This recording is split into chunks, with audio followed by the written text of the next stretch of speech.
Yo, yo, yo. Hey guys, welcome back to another awesome edition of the Best Practices Show podcast. It's Monday. And every Monday, we do a little something called Metric Mondays, a little bite-sized piece of information for you to use on the way to work or wherever you're going to improve your practice and your life. And do you know there's a metric, there's a number that shows us how strong your schedule, confirmation systems, and communication systems are, and how to set expectations with new patients?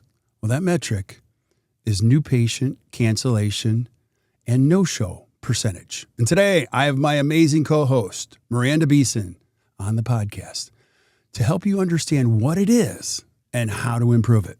So please listen up. Hope you guys enjoy this, and we'll see you soon.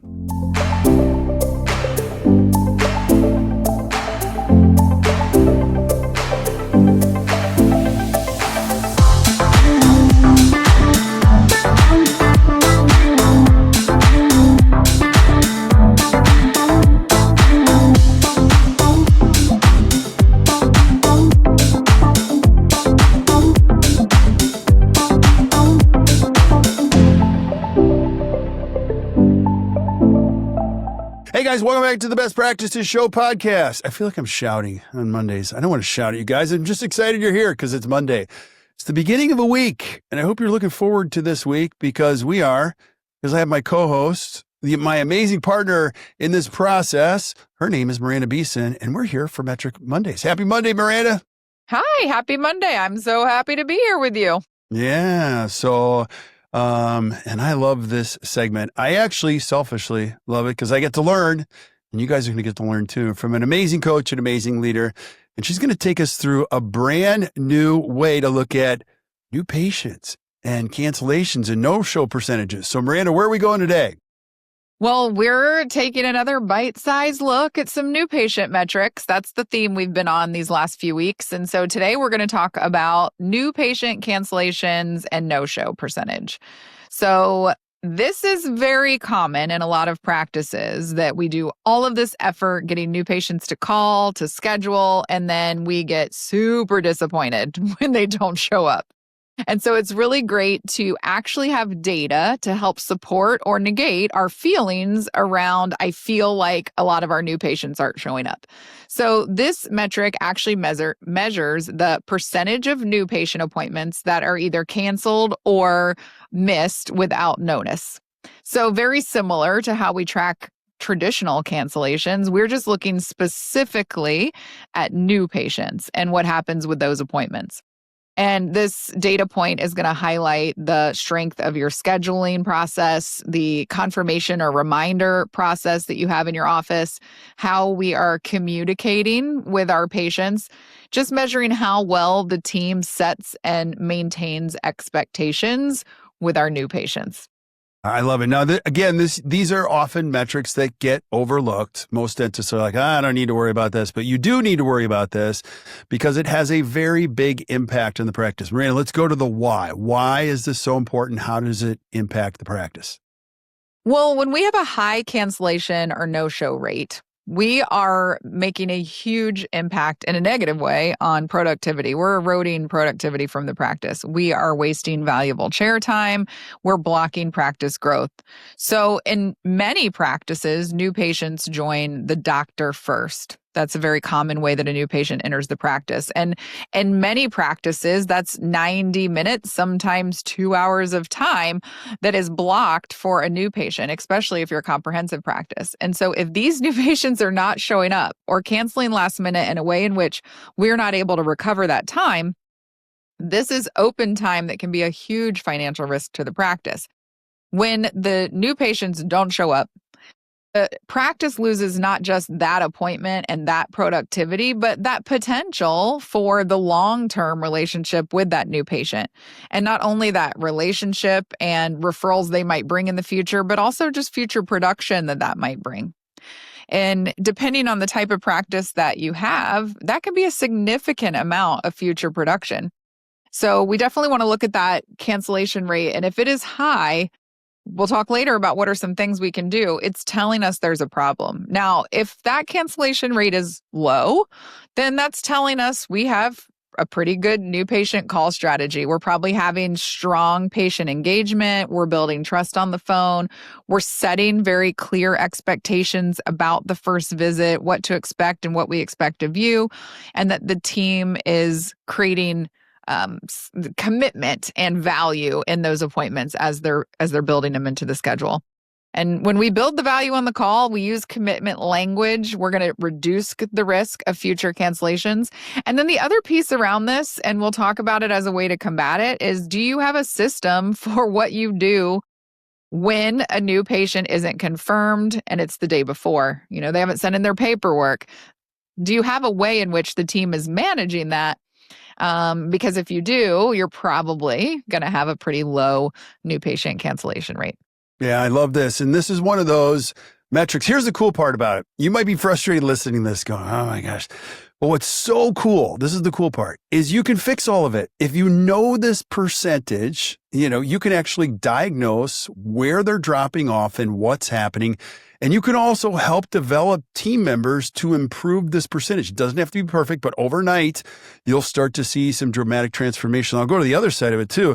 Patient acquisition costs are off the charts now. There's a lot of dentists trying to compete to be the best in an area, and you're just going to have to pay for that. And so when you talk about what it costs to get a new patient and get them to come to your office, that's an expensive route. Here's a cost-effective way. If you know this number, that you can start to diagnose and figure out what's happening. If you don't know what to do, I'm just going to say this. You need a coach. You need a coach like Miranda who will roll up her sleeves and just dig into it and go, I'm going to tell you what's going on here and I'm going to tell you how to fix it. It would save so much of your time. But let's say I'm a dentist listening to this, Miranda. I'm driving to work and it's not good. What do I need to do? Well, there's definitely a couple things you can do. And I want to highlight something that you just said really quickly is it's a double loss because you mentioned, you're spending money and time investing in recruiting new patients into the practice.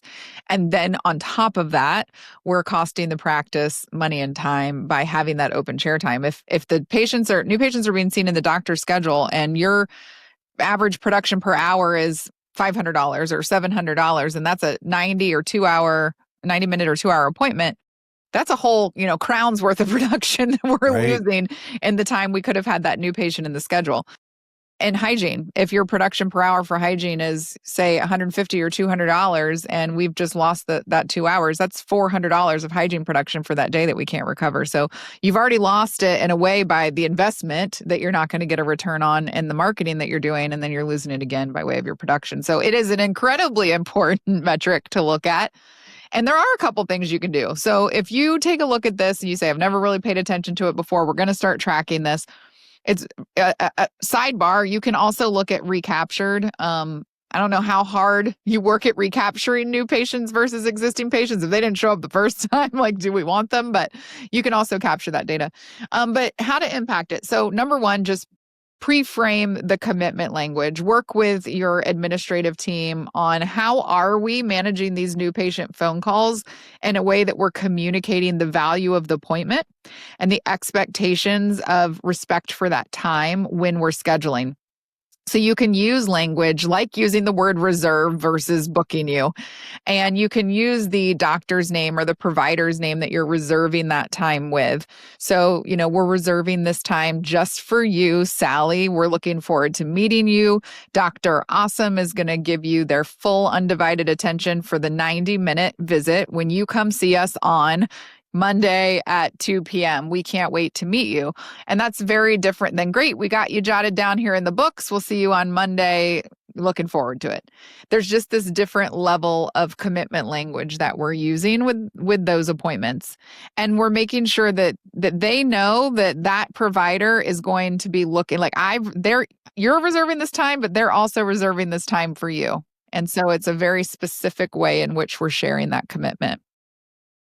And then we can also talk about how we're reminding patients. So everyone needs reminders. I'm the queen of needing reminders for appointments.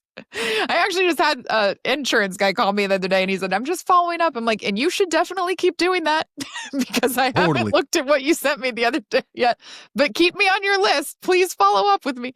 So yeah, we want to use multiple channels to remind new patients of their appointments. Text is great. That's probably the most responsive way that people respond now to appointment communication, email, personal calls. But in any way in which you're channeling those reminders, focus on the connection, not the automation. So every software that you use now to communicate with patients, you can automate, but you can usually customize those automations as well so that they are very personal and they sound personal. And honestly, if you're especially in like a concierge style practice, if you're not seeing 80 new patients a week and you're seeing 10, I'd be using personal phone calls.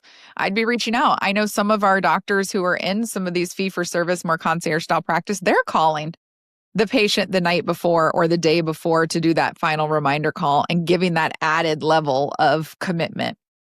And then lastly, like I mentioned, it's really important to look and say, within this new patient system, do we have it documented? Do we know what we do when a new patient is unconfirmed? If I'm the patient coordinator and we have this automated process, it goes out 2 weeks ahead, it goes out 5 days ahead, it goes out 3 days ahead, and they still haven't replied with that C or the 1 in their text message, and it's sitting there in the unconfirmed color in your practice management software, and it's tomorrow and it's a 2-hour block. What do? Do we just say like, man, hope they show up? Sadly, a lot of practices do. Or do we have a plan that says, okay, at 24 hours out, if we've already had these 3 automated reminders, we made a personal phone call and we got nothing back and we don't have paperwork yet, nothing's been submitted. Do we have a process of releasing that appointment? I love the idea of sending a text and leave a message that says, patient, we've tried to reach out multiple times. We were so looking forward to meeting you. Because we were unable to, you were unresponsive or we were unable to make a connection with you, we're going to release this appointment time. However, we'd love to hear back from you to find another time that we're sure you can commit to. And now we've contacted them in every way possible, but we've set ourselves up for the ability to recover that time. We're not waiting and going like, well, nothing we can do now. They're not here, and we can't call somebody in to fill this time in the moment. So I think it's good to build that in as part of your system. Yeah, I'm so glad you said that because a lot of times we see people just add the text feature as an automation and say, let that take care of it. Well, now people are getting really good at deflecting texts, not responding to them. They get too many of them.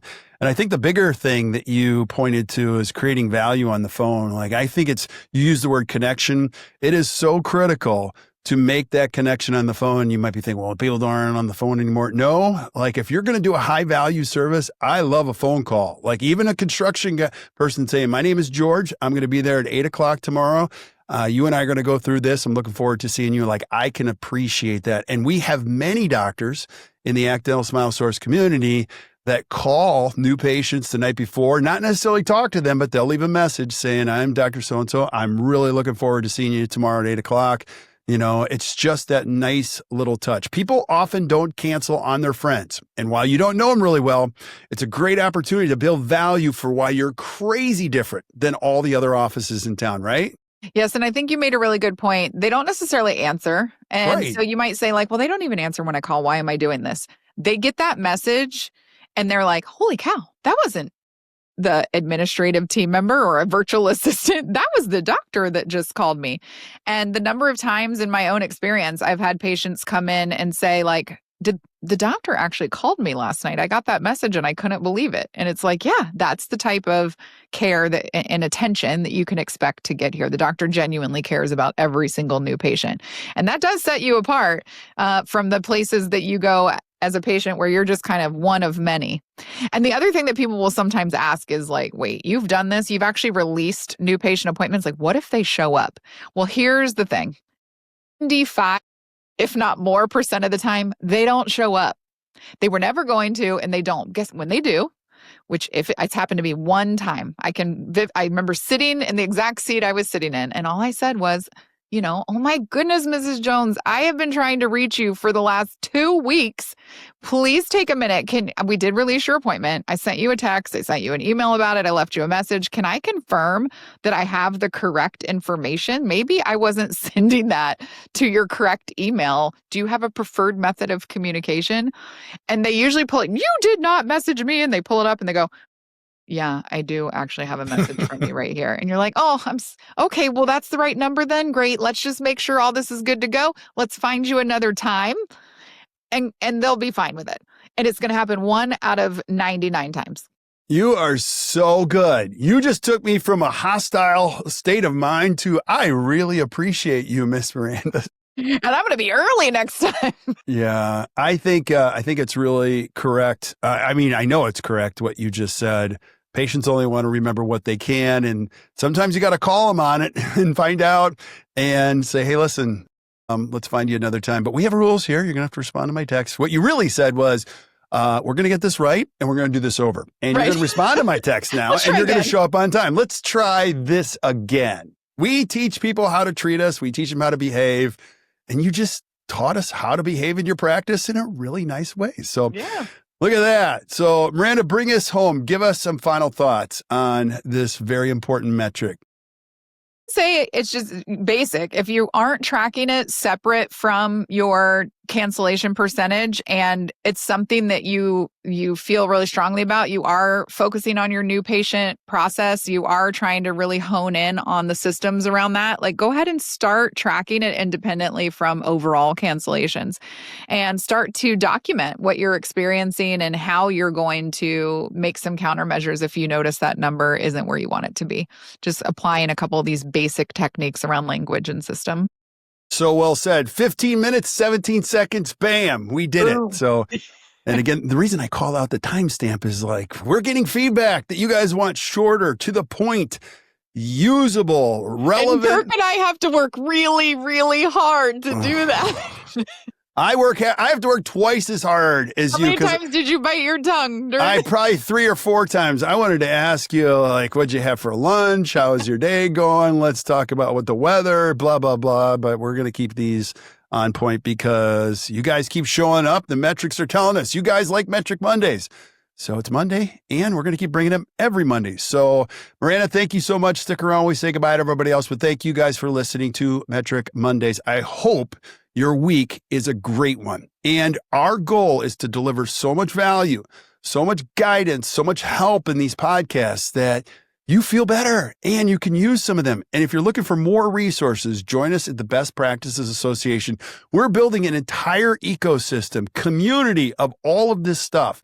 This is a podcast today. We covered a lot of the concepts, but if you go back in the Best Practices Associations, you're going to see tools, steps, language, and you're thinking, I don't have time to train my team. Well, back there, you do. You've got all the support you need. And if you don't want to do any of that, just get a coach. That's what we do. We'll send an amazing coach in your office and help you clean it up. Now, we won't do the work, but we're going to make you do it, and it'll be amazing. So make sure you reach out to us, and we'll help you. So until we see you guys next time, or you hear from us next time, keep watching or keep listening to the Best Practices Show. Enjoy your Monday.